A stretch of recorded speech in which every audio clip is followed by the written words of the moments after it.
장로인 나는 사랑하는 가이오 곧 내가 참으로 사랑하는 자에게 편지하노라.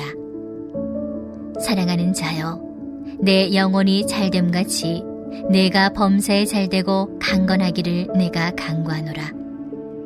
형제들이 와서 내게 있는 진리를 증언하되 내가 진리 안에서 행한다 하니 내가 심히 기뻐하노라. 내가 내 자녀들이 진리 안에서 행한다 함을 듣는 것보다 더 기쁜 일이 없도다. 사랑하는 자여, 내가 무엇이든지 형제 곧 나그네 된 자들에게 행하는 것은 신실한 일이니 그들이 교회 앞에서 너희 사랑을 증언하였느니라. 내가 하느님께 합당하게 그들을 전송하면 좋으리로다. 이는 그들이 주의 이름을 위하여 나가서 이방인에게 아무것도 받지 아니함이라. 그러므로 우리가 이 같은 자들을 영접하는 것이 마땅하니 이는 우리로 진리를 위하여 함께 일하는 자가 되게 하려 함이라. 내가 두어 자를 교회에 썼으나 그들 중에 으뜸되기를 좋아하는 디오드레베가 우리를 맞아들이지 아니하니 그러므로 내가 가면 그 행한 일을 잊지 아니하리라. 그가 악한 말로 우리를 비방하고도 오히려 부족하여 형제들을 맞아들이지도 아니하고 맞아들이고자 하는 자를 금하여 교회에서 내쫓는도다. 사랑하는 자여, 악한 것을 본받지 말고 선한 것을 본받으라. 선을 행하는 자는 하나님께 속하고 악을 행하는 자는 하나님을 배웁지 못하였느니라. 데메드리오는 무사람에게도 진리에게서도 증거를 받았으매 우리도 증언하노니 너는 우리의 증언이 참된 줄을 아느니라. 내가 내게 쓸 것이 많으나 먹과 붓으로 쓰기를 원하지 아니하고 속히 보기를 바라노니 또한 우리가 대면하여 말하리라. 평강이 내게 있을지어다. 여러 친구가 내게 문안하느니라. 너는 친구들의 이름을 들어 문안하라. 아멘. 사랑하고 존경하는 전주 안디옥 교회 믿음의 공동체 성도님 여러분, 주님의 이름으로 환영하고 축복합니다. 말씀과 기도로 하루를 열며 임재하실 하나님의 은총을 기대하고 그 은총으로 승리하는 저와 여러분 되시기를 간절히 소망합니다. 지난 1월 2일 SBS 그것이 알고 싶다라는 프로그램에서 정인이는 왜 죽었나? 271일간의 가해자 그리고 방관자라는 제목으로 생후 16개월 만에 숨진 정인 양에 대한 가슴 아픈 이야기를 방송하였습니다. 생후 16개월 된 정인이가 양모의 학대로 사망했을 것이라는 정황을 방송에 우리 사회에 큰 충격과 분노에 빠뜨렸습니다. 고 정인 양은 생후 7개월 만에 양부모에게 입양되어 지난해 10월 13일 3번의 심정지 끝에 병원 응급실에서 결국 세상을 떠났습니다. 이 영상을 찾아서 다시 보기로 시청하던 저는 내내 가슴이 먹먹하고 미어지고 찢어지는 것 같았고 눈물이 앞을 가렸습니다. 이러한 정인 양의 안타까운 죽음을 추모하면서 정인 양의 양부모가 목회자의 자녀이며 기독교인이라는 사실과 EBS 입양가족 다큐멘터리 어느 평범한 가족에 출연하여 입양은 축하받을 일이며 입양을 권장하기도 하였다는 것에 대해 저 역시도 부끄럽고 참담함을 금할 수 없었습니다. 또한 겉으로는 신실한 신앙인인 척 살아가던 부부의 양면을 보았을 때 마음속에 분노가 일어났지만 과연 나는 결국 나도 저렇게 살아가고 있지 않은가라고 하는 되돌아보는 시간이 되었습니다. 무엇이 그들을 겉으로는 신앙인인 척 잘 살아가지만 한 아이를 학대하는 삶을 살아가도록 만들었을까요? 오늘 말씀 가운데 이들 양부모처럼 표리부동한 신앙의 삶을 살아가는 한 사람이 등장을 합니다. 그의 이름은 디오드레베입니다. 그리고 그와 반대되는 선한 능력의 신실한 신앙의 삶을 살아가는 두 사람이 등장을 하죠. 그들의 이름은 가이오와 데메드리오입니다. 오늘 말씀을 통하여 표리부동한 신앙의 삶을 살아가는 사람들에게 나타나는 삶의 모양을 함께 깨닫기를 소망합니다. 그리고 어떻게 하면 선한 능력의 신실한 신앙의 삶을 살아낼 수 있는지 함께 은혜를 나누고자 합니다. 오늘 본문 사도 보안의 세 번째 편지인 요한 3서는 가이오라는 한 개인에게 보내는 서신의 형태를 지니고 있습니다. 그리고 초대교회 당시에는 복음을 전파하기 위하여 아무런 보수도 없이 애쓰는 순회 전도자들이 있었습니다. 이 편지에서 요한은 순회 전도자들과 관련된 문제들을 다루고 있습니다. 이 순회 전도자들을 대하는 태도에서 우리는 표리부동한 신앙의 삶을 살아가는 사람의 삶의 모양과 신실한 신앙의 삶을 살아낼 수 있는 방법을 살펴볼 수 있습니다. 먼저 표리부동한 신앙의 삶을 살아가던 디오드레의 삶의 모양은 억압과 폭력을 행하는 표리부동한 삶이라는 것이었습니다. 표리부동이라는 말은 말 그대로 겉과 속이 다르다는 의미죠. 왜 그는 억압과 폭력을 행하는 표리부동한 신앙의 삶을 살아갔을까요? 그 이유를 두 가지 정도로 살펴볼 수 있는데요. 한 가지는 디오드레베, 그의 마음 가운데 교만한 마음이 있었기 때문입니다. 요한은 오늘 말씀 9절을 통해 디오드레베를 이야기합니다. 그들 중에 으뜸이 되기를 좋아하는 디오드레베가 우리를 맞아들이지 아니했다라고 말입니다. 디오드레베는 으뜸이 되기를 원하고 좋아했다고 요한은 증언합니다. 그리고 으뜸이 되기를 원하는 사람들의 마음속에는 교만한 마음이 숨겨져 있습니다. 하나님 앞에서 만인은 평등합니다. 사람 위에 사람 없고 사람 밑에 사람 없다는 말이죠. 그런데 디오드레베는 요한의 신앙 공동체 안에서 최고가 되길 원했습니다. 다른 사람에게 높임을 받는 것을 좋아하고 즐겼습니다. 교회를 그의 권력을 행사하는 장으로 생각한 것입니다. 그러나 그가 예수님의 말씀을 기억하였다면 결코 그렇게 행동하지 않았을 것입니다. 주님께서 마가복음 12장 38절로 39절에 말씀하셨지요. 마가복음 12장 38절로 39절 말씀입니다. 예수께서 가르치실 때 이르시되 긴 옷을 입고 다니는 것과 시장에서 문안받는 것과 회당의 높은 자리에 잔치의 윗자리를 원하는 서기관들을 삼가라. 아멘. 교회 공동체 안에서 권력을 행사하려는 사람들은 마치 예수님 당시 서기관들과 같습니다. 그들은 회장과 잔치자리에서 높은 자리, 윗자리를 선호하였습니다. 대접받기를 좋아하고 즐겼습니다. 그리고 그런 서기관들을 예수님께서는 삼가라, 본받지 말라라고 말씀하고 계셨습니다. 교만한 마음이 숨겨져 있는 으뜸이 되기를 원하는 사람들을 삼가라라고 말씀하신 것이죠. 교만한 그들이 생각하기에 자신의 옆에 있는 사람들은 단지 이용의 대상일 뿐입니다.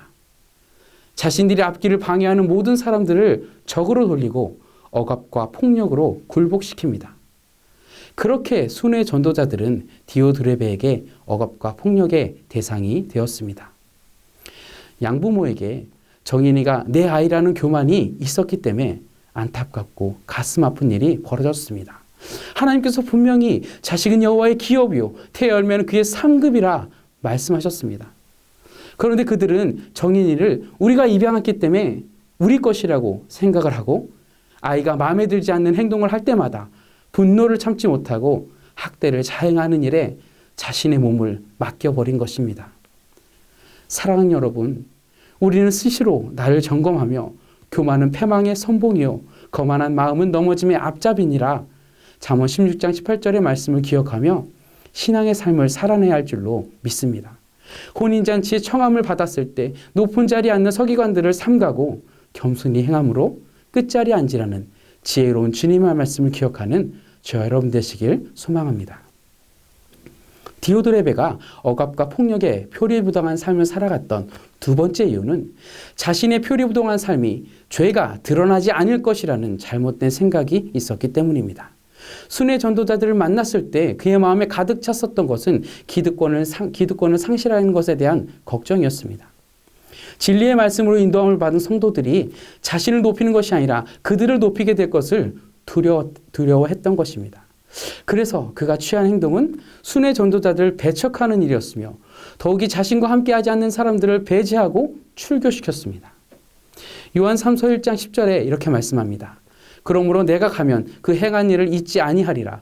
그가 악한 말로 우리를 비방하고도 오히려 부족하여 형제들을 맞아들이지도 아니하고 맞아들이고자 하는 자를 금하여 교회에서 내쫓는도다. 아멘. 이 말씀을 통해 우리는 그가 순회 전도자들을 배척하고 성도들을 배제하거나 출교시킬 수 있었을 만큼 영향력을 가지고 있었다는 사실을 깨달을 수 있어요. 또한 이런 사실을 볼 때 우리는 그가 겉으로는 신실한 척 생활하며 표리부동한 삶을 살아가고 있었음을 또한 예상할 수 있습니다.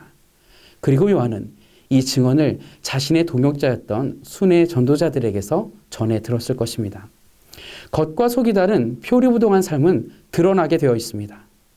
정인양의 양부모는 말을 듣지 않을 때 손찌검을 한 적이 있지만 뼈가 부러질 만큼 때린 적은 없다라고 진술했어요.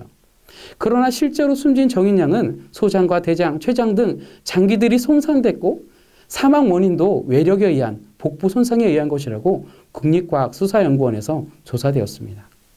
정인양에게서는 복부 손상 외에 전신의 7군데의 골절, 출혈이 발견되기도 했습니다. 거짓 증언이 드러난 것이죠. 사도 바울은 사랑하는 디모데에게 보내는 첫 번째 편지에서 성도들을 대할 때 어른들을 공경하고 과부들을 사랑하라고 권면합니다. 디모데 5장 24절에 이렇게 말씀합니다. 어떤 사람들의 죄는 밝히 드러나 먼저 심판에 나아가고 어떤 사람들의 죄는 그 뒤를 따르니라. 사랑하는 여러분, 책망을 받은 모든 일은 빛으로 말미암아 드러나게 되어 있습니다. 이 사실을 기억하고 오늘 말씀 11절에서 말씀처럼 악한 것을 본받지 말고 선한 것을 본받는 삶을 살아내는 저 여러분 되시기를 소망합니다. 그렇다면 우리는 어떻게 삶을 살아가야 신실한 신앙의 삶을 살아낼 수 있을까요? 우리는 진리 안에서 행함 있는 삶을 살아내므로 신실한 신앙의 삶을 살아갈 수 있습니다. 사랑하는 여러분, 디오드레베는 진리 안에서 사랑으로 행하지 않았기 때문에 신앙 공동체 안에서 교만하여 억압과 폭력을 행사하는 사람이 되었습니다. 반면에 선한 능력의 신실한 신앙의 삶을 살아냈던 칭찬받는 사람 가이오와 데메드리오, 이 둘에게 공통점이 있습니다. 그 공통점은 진리이신 예수님 안에서 사랑으로 행함 있는 삶을 살아내므로 하나님과 무 사람들에게 인정받는 신앙인이었다는 것이죠. 요한은 오늘 본문 1장 4절에서 가이오에 대하여 칭찬합니다. 내가 내 자녀들이 진리 안에서 행한다함을 듣는 것보다 더 기쁜 일이 없도다. 아멘. 요한은 순회 전도자들을 통하여 가이오가 진리 안에서 행한다는 그 사실을 전해 듣고 기뻐했어요. 그리고 요한은 12절에서 데메드리오에 대하여 증언합니다. 1장 12절 말씀입니다. 데메드리오는 뭇 사람들에게도 진리에게서도 증거를 받았음에 우리도 증언하노니 너는 우리의 증언이 참된 줄을 아느니라. 아멘. 데메드리오는 우리가 그의 삶을 증언할 수 있다라고 요한은 말씀합니다. 12절에 진리에서도 증거를 받았다라는 표현을 직역하면 진리 그 자체에 의해서라는 의미입니다. 공동번역 개정판에서는 진리 자체도 그를 인정해 준다라고 표현하고 있고요. 유진 피터슨의 목사님이 쓰신 메시지 성경에서 진리 자체가 그를 지지합니다라고 이렇게 해석하였습니다.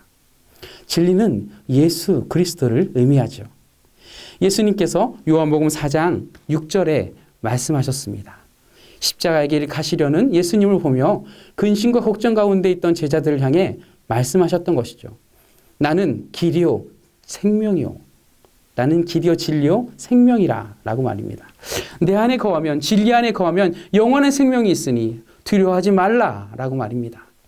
이는 곧 데메드리오 안에 진리가 있었기 때문에 주님 안에 거하였기 때문에 그 진리 안에서 사랑으로 삶을 살아냈기 때문에 진리 그 자체이신 예수님께서도 그를 인정해 주신다라고 말씀하고 있는 것입니다. 사랑하는 여러분, 우리는 가이오와 데메드리오 같이 진리 안에서 거해야 합니다. 왜냐하면 우리는 진리 안에 거할 때 비로소 선한 능력의 사랑으로 행할 수 있기 때문입니다. 더불어 우리는 나는 예수님 안에 거하고 있는가? 라는 질문을 수시로 저 여러분 자신에게 던지며 살아갈 수 있기를 소망합니다. 왜냐하면 요한복음 15장에 우리가 익히 알고 있는 말씀처럼 예수님 안에 거하지 아니하면, 가지가 포도나무에 붙여 있지 아니하면 스스로 아름다운 신앙의 열매를 맺을 수 없기 때문입니다. 또한 예수님께서 십자가의 길을 가시기 전 겟세마네 동산에서 기도하실 때 주님을 믿는 모든 성도들이 다 하나가 되어 하나님 안에 거하기를 중보하셨기 때문입니다. 우리가 하나님 안에 거하여 온전함을 이루게 하시며 예수님을 사랑하신 것 같이 성도들을 사랑하심을 알게 하려 하신다고 요한복음 17장 23절의 말씀을 통해 중보하셨기 때문입니다. 17장 23절 말씀입니다. 곧 내가 그들 안에 있고 아버지께서 내 안에 계시어 그들로 온전함을 이루어 하나가 되게 하려 함은 아버지께서 나를 보내신 것과 또 나를 사랑하신 것 같이 그들도 사랑하신 것을 세상으로 알게 하려 함이로소이다. 아멘. 성도들을 향한 이 사랑은 십자가를 통해서 나타났습니다. 그러므로 우리도 진리이신 예수님 안에서 사랑으로 행함 있는 그 선한 능력의 삶을 살아낼 때 내 힘, 내가 가진 사랑의 힘이 아닌 십자가의 사랑으로 행해야 합니다. 왜냐하면 인간적인 내 사랑은 유한하고 들쑥날쑥하기 때문입니다. 그러나 우리를 구원하기 위해 십자가의 모진 고통을 감내하신 그 사랑은 변하지 않습니다. 신실하십니다. 영원하십니다. 그렇기 때문에 그 십자가의 사랑을 통해서만 선한 능력을 행함 있는 삶을 살아갈 수 있습니다. 사랑하고 존경하는 전주 안디옥교회 믿음의 공동체 성도님 여러분, 아마도 처음부터 정인 양의 양부모가 학대하고자 하는 마음으로 입양을 한 것은 아니었을 것입니다. 아마도 디오드레베도 처음에는 주님을 위해서, 교회를 위해서 열심히 섬기고 헌신하던 신실한 신앙이었을 것입니다. 실제로 양부모들은 둘째 아이로 정인 양을 입양하면서 이쁘고 사랑스러운 이 아이를 바라보며 행복하기도 했을 것입니다. 실제로 디오드레베도 주님을 위해 살면서 세상에 줄 수 없는 평안과 기쁨을 경험했을 것입니다. 하지만 결국 입양한 정인 양이 내 것이라는 교만한 마음을 품은 양부모의 학대와 양부의 그 강관이 한 아이를 죽음으로 몰아간 사실은 변하지 않습니다. 하지만 결국 죄가 드러나지 않을 것이라는 잘못된 생각을 품은 디오드레베가 억압과 폭력으로 순회 전도자들을 배척하고 교회 공동체를 위기에 빠뜨린 사실은 변하지 않습니다. 주님께서 다시 오시면 해 아래 모든 것이 드러나게 될 것입니다. 교만도, 우리의 죄악도, 우리의 연약함도 말입니다. 그러므로 우리는 우리의 교만과 죄악을, 우리의 연약함을 십자가 앞에 내려놓으시기를 소망합니다. 또한 이 사실을 기억하며 오늘을 살아낼 때 진리이신 예수님을 바라며 주님 안에 거하는 저 여러분 되시기를 소망합니다. 내 힘, 내 사랑으로는 불가능하지만 주 예수님의 사랑으로 가능함을 신뢰하며 십자가 사랑을 붙들고 그 사랑으로 가족과 이웃들을 대하는 우리 모두가 되기를 소망합니다. 오늘 하루 악한 것을 본받지 아니하고 선한 것, 하나님의 뜻을 따라서 진리 안에서 사랑의 선한 능력으로 행함 있는 삶을 살아내고 주님 안에 거하며 교회 공동체와 가정과 삶의 자리를 든든히 세워가는 저 여러분 되시기를 주 예수님의 이름으로 축복합니다. 축복합니다. 이 시간 말씀을 기억하며 기도의 제목 붙들고 합심하여 기도하며 나아가기를 소망합니다. 첫 번째, 교만하지 아니하며 행함 있는 선한 능력의 신실한 신앙의 삶을 살아낼 수 있도록 진리이신 예수 그리스도 안에서 십자가의 사랑을 허락하여 주옵소서. 아멘. 두 번째, 코로나 확산 방지를 위해 수고하고 헌신하는 모든 이들에게 은혜를 베풀어 주시고 힘과 위로를 더하여 주옵소서. 아멘. 합심하여 기도하며 나아갑니다.